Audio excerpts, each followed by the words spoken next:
Hello everyone, this is TIMS7301 Principles of Entrepreneurship, our last week, week 13, and this will be on the resilient entrepreneur.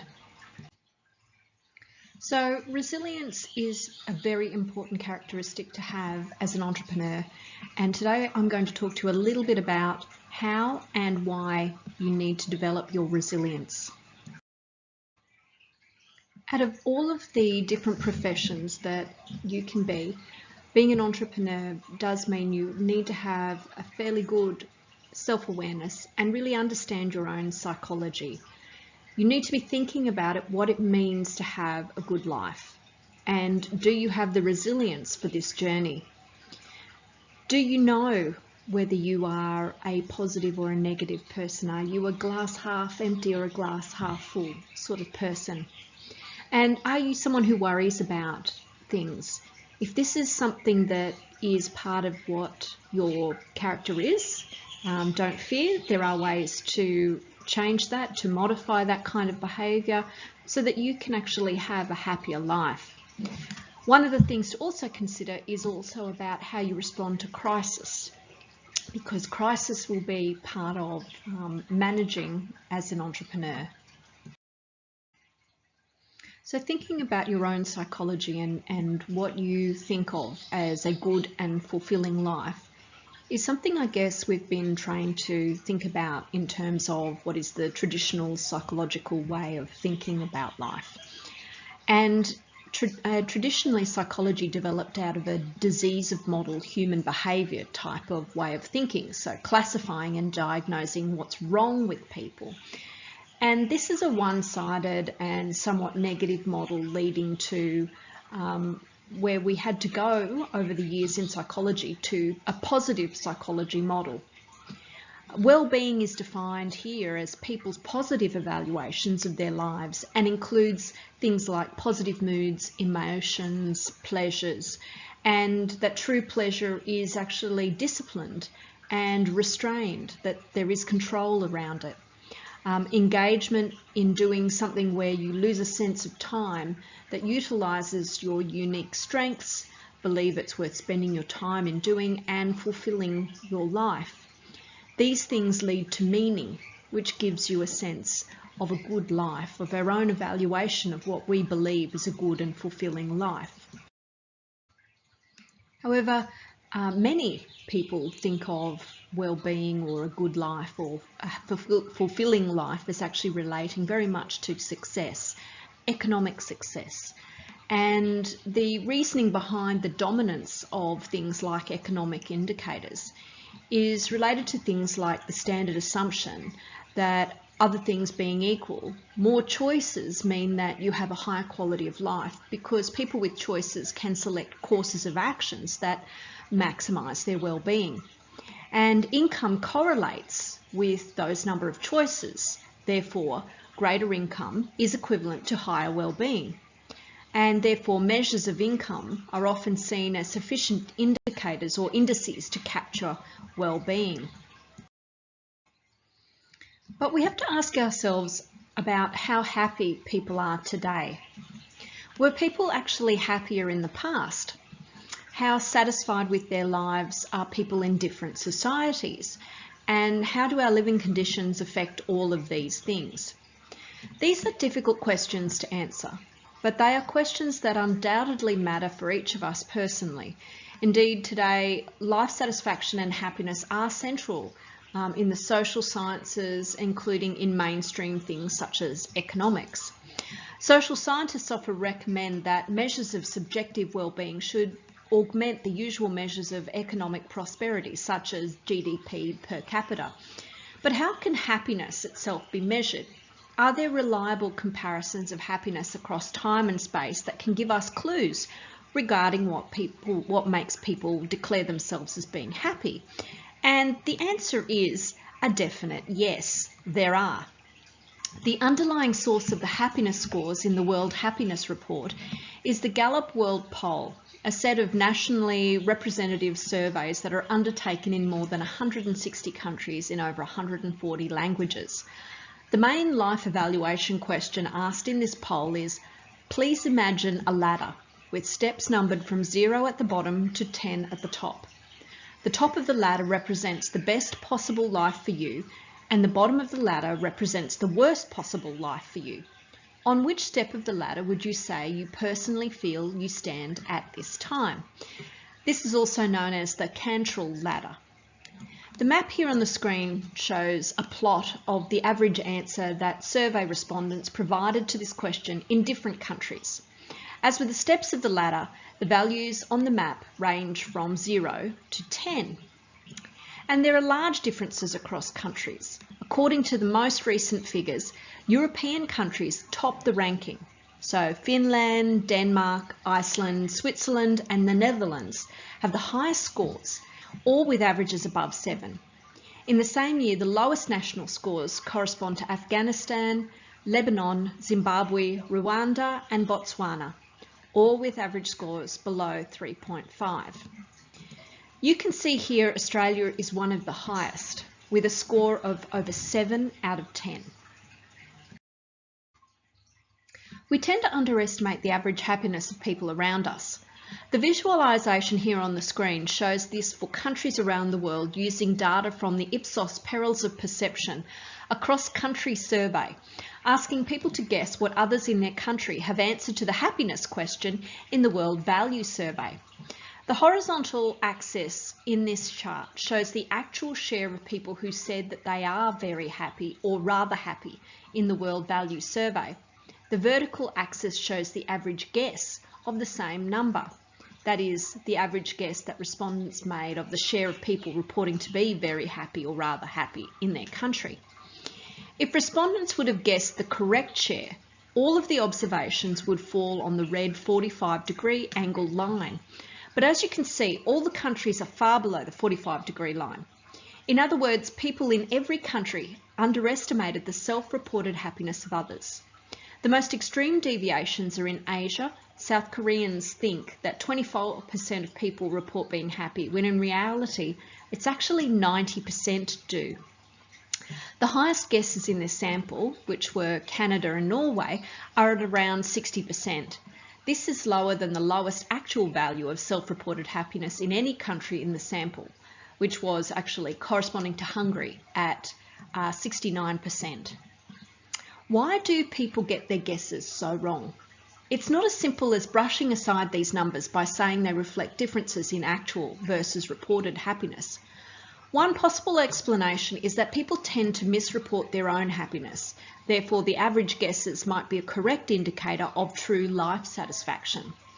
However, for this to be true, people would have to commonly misreport their own happiness whilst assuming that others do not misreport theirs. And people are not bad at judging the well-being of other people who they know. There is substantial evidence showing that the ratings of one's happiness made by friends correlate with one's happiness, and that people are generally good at evaluating emotions from simply watching facial expressions. So an alternative explanation is that this mismatch is grounded in the well-established fact that people tend to be positive about themselves, but negative about other people that they don't know. It's been observed in other contexts that people can be optimistic about their own future, while at the same time being deeply pessimistic about the future of their nation or the world. So here you can see some of these self-reported life satisfaction measures over a time period from 2005 to 2020. And these are only of the top 5 or 6 countries in the world. And you can see here Australia is actually rated quite highly over time and quite consistently over time from 2005. If we compare life satisfaction reports from around the world at any given point in time, we immediately see that countries with higher average national incomes tend to have higher average life satisfaction scores. In other words, people in richer countries tend to report higher life satisfaction than people in poorer countries. Each dot in this visualization here represents one country. The vertical position of the dots shows national average self-reported life satisfaction in the Cantrell ladder. This correlation holds even if we control for other factors. So richer countries tend to have higher average self-reported life satisfaction than poorer countries. that are comparable in terms of demographics and other measurable characteristics. The most striking feature is the extent to which the results continue to buttress a finding in psychology that the existence of positive emotions matters much more than the absence of negative ones when predicting either longevity or resistance to something even like the common cold. Consistent with this evidence, we find that positive affect has a large and highly significant impact, while negative affect has little to none.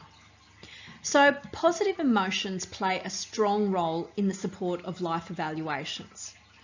Also, the impact of social support, freedom and generosity on life evaluations is channeled through their influence on positive emotions. These three factors have significant impacts on positive affect, which in turn has a major impact on life evaluations. The following diagram shows positive affect and its component for each of the 10 global regions. Over the survey period, the average for positive affect has been highest in the Americas, but on a generally falling trend. It has been rising fastest in Eastern Europe, Southeast Asia, and low and falling in South Asia and the Middle Eastern and North African countries. There have been no significant trends for positive affect in Sub-Saharan Africa and East Asia. There are interesting regional differences in the components of positive affect, with enjoyment highest in the North American and Australian New Zealand group and lowest in the Middle East and North African group, but falling on the same downward trend in both. Enjoyment was initially much higher in Western than Eastern Europe until 2012, but had been falling in the West and rising in the East since reaching full convergence in 2020, before rising in both parts of Europe in 2021. The regional averages, however, for negative affect and its components, such as things like stress, show that negative affect as a whole was highest and rising in the Middle East and North African and South Asia, with an increase greatest in South Asia. All regions have more negative affect now than in 10 years ago, except for in Eastern Europe. Although anger has low global levels and no trend, the regional differences are actually quite striking. Anger is far more prevalent in Middle Eastern and Northern Africa than in the rest of the world at a fairly constant level. Anger has risen most dramatically in South Asia, approaching the Middle East and North African levels in 2020 and 2021. There have been longer-term drops in the prevalence of anger in Western and Eastern Europe, especially in Eastern Europe and also in the North American and Australian New Zealand regions. Here, there is a rising trend also of anger in Sub-Saharan Africa until 2018, with reductions since then.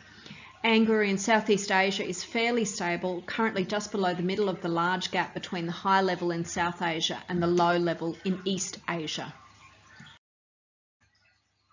One of the more interesting aspects of understanding the Life Satisfaction Index is the emerging evidence of increasing levels of prosocial activity during COVID-19. This emerged initially in 2020 with increased help to strangers, but now including things like donations and volunteering, with large increases in all activities in 2021, which has shown to also increase generally a sense of well-being, particularly in the countries where this is predominant activity. However, despite the global statistics on general happiness and its association with wealth, there is also the Easterlin paradox. The Easterlin paradox was first described by a professor of economics at the University of Pennsylvania, Richard Easterlin.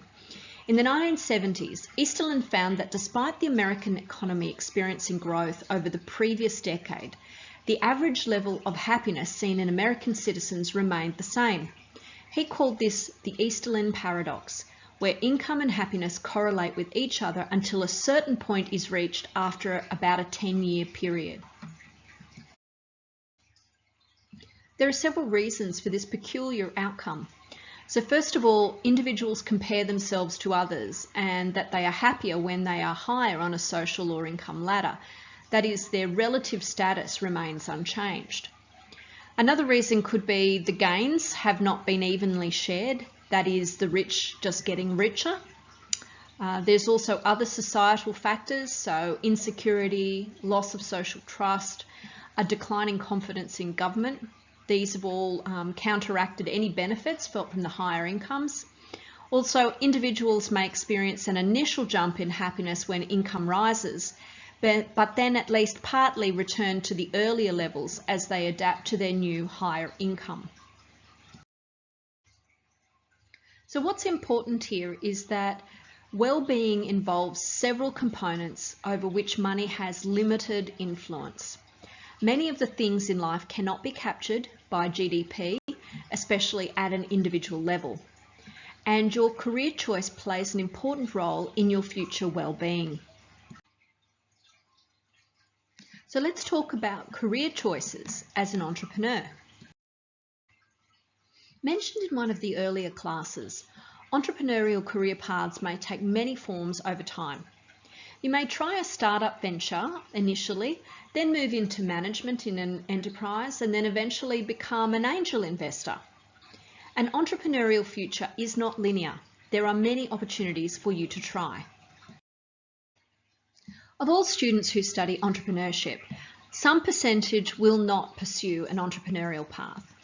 Some, however, will go on and pursue a career in which you will act entrepreneurially, that is, a corporate entrepreneurship or an intrapreneurship.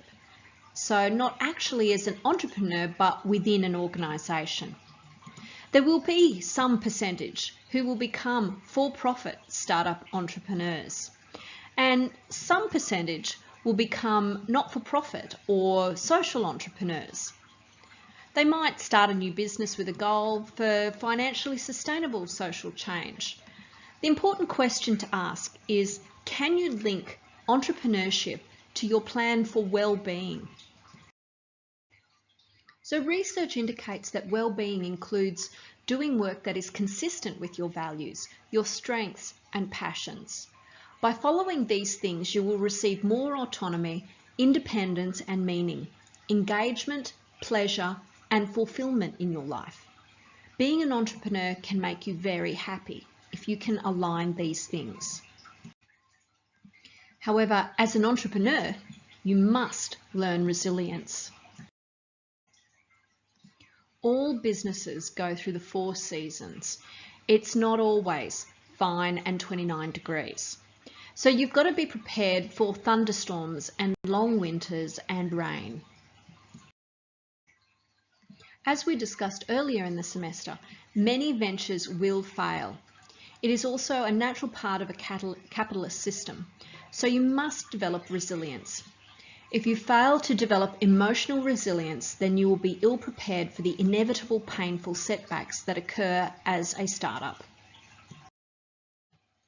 So resilience refers to having the emotional stamina to keep pursuing your ambitions until they are realised. You must be able to bounce back from adversity and continue to seize opportunities as they come into your line of sight. Resilience has both genetic components and learned components, parts that are in your control and some that are not. There are several cognitive and positive psychological principles underpinning resilience. Firstly, the core idea is that people's emotions and behaviours are influenced by their perceptions of events. Different people will perceive different events in different ways. It's not a situation in and of itself that determines what people feel, but rather the interpretation that they place upon a situation. Do you conceptualise an event as traumatic or as an opportunity to learn and grow? These interpretations then, of course, have 3 layers on top of what we've already mentioned. So core beliefs are rigid, overgeneralised views we have about ourselves. We might also have them about others and the world. So, for example, I might say, I'm ugly, I'm worthless, or I'm invincible. Alternative beliefs. Intermediate beliefs are the attitudes, roles and assumptions that a person develops based on their core beliefs. And then there's automatic thoughts that are actual words or images that go through a person's mind. So, for example,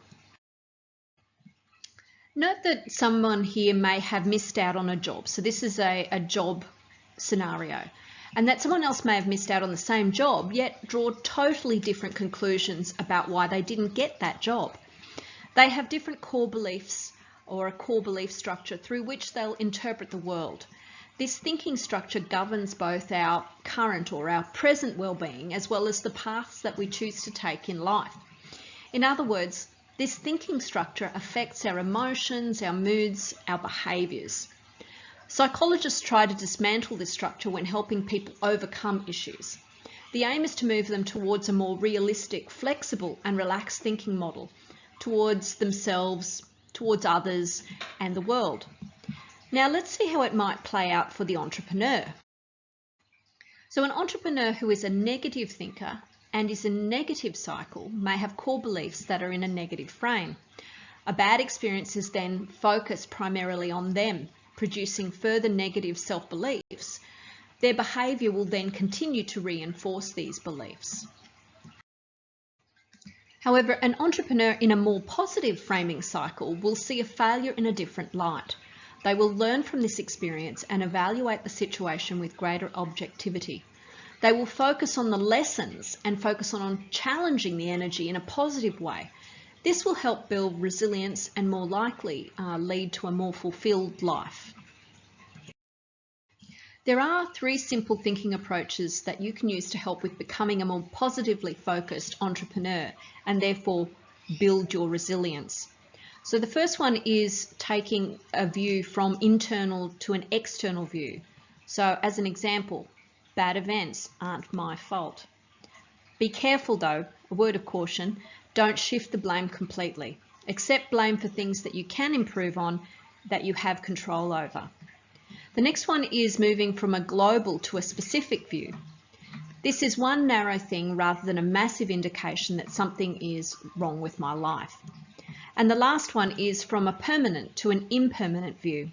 So I can change the situation rather than assuming it's a fixed piece of time or it's fixed and can't be changed. There are a number of traits possessed by entrepreneurs that are different from the general population. So the first one is tolerance for ambiguity. That means they can handle not knowing what is going to happen next, whether something will work out or not, whether they will get paid this week or not, and whether investors will finally close out their deal or not. The other one is tolerance for failure. The low ambiguity aversion of entrepreneurs derives from their high self-confidence and the low weight that they place on social or psychological consequences of failure. Social conformity may be of less value for these kinds of people. So Michael Raynor is a famous author who's written the book The Strategy Paradox, and he says that most strategies are based on specific beliefs about the future, and that unfortunately the future is deeply unpredictable. Worse, that the requirements of breakthrough success demand implementing strategy in ways that make it impossible to adapt should the future not turn out as expected. The result is the strategy paradox. Strategies with the greatest possibility of success also have the greatest possibility of failure. And resolving this paradox requires a new way of thinking about strategy and uncertainty. He says that the opposite of success is not failure, but mediocrity, and that it's actually these types of characteristics or beliefs that actually pushes entrepreneurs and helps them feel fulfilled in learning from things that don't necessarily work out the way that they had thought. Another researcher, Dan Gilbert, talks about his view of happiness or the surprising science of happiness. And he explains that happiness is a choice and that you can choose or create a synthetic happiness. And I think it's a really valuable, there's a couple of presentations, TED Talks that he provides that's really worth listening to. In his research, he talks about the prefrontal cortex and how humans have the ability to test things out in our brain before any kind of action. So we run simulations in our brains. And this makes us humans, and it's unique. And this is, I know, one of the things that creativity is actually based on. It makes us unique also from other animals. This evolutionary adaptation, however, doesn't come without consequences. And while we might think that someone like a lottery winner would be happier than someone recently injured, like a paraplegic, a study that they concluded, or he concluded, was shown that there was no difference between these two people in terms of their actual self-perceived happiness. An individual may actually have a bad event happen, but still be happy 3 months later. And this is because we can synthesize happiness. We can literally change our views in order to feel better about the world we find ourselves in. And we can do this we are very successful at doing this. And however, some people think that synthetic happiness is not actually of the same quality as natural happiness. However, Gilbert actually argues that synthetic happiness is just as good and enduring as natural happiness. So based on that suggestion, you would be able to assume that you can create your own interpretation, I guess you would say, of any kind of learning or unsuccessful venture that you have with your business, and be able to use that in a way that positively asserts a direction for your next venture. So watch this TED Talk. It's a great explanation of how the brain creates and deals with happiness. He also discusses how you can create that kind of happiness. And for a final view on happiness again, you can have a look at some older literature about existentialism, or Viktor Frankl's book on Man's Search for Meaning, where again this is about how we use our minds to create our future. So finally, a recommended reading on the ethical considerations of the legitimacy lie. And this is really about how entrepreneurs, particularly ones with new ventures who do not have a business track record, try to create strategies to gain some kind of legitimacy with their stakeholders. And this can often include questionably unethical behaviours and telling lies. So it is definitely something I would recommend that you read and understand the consequences, but also just to see where the research is going in this direction. And that's it for the last lecture of TIMS7301 for 2022. I'd like to thank you all for staying on this journey with me, and I wish you all the best with your future ventures. I look forward to hearing or reading about your successes in the future. Bye for now.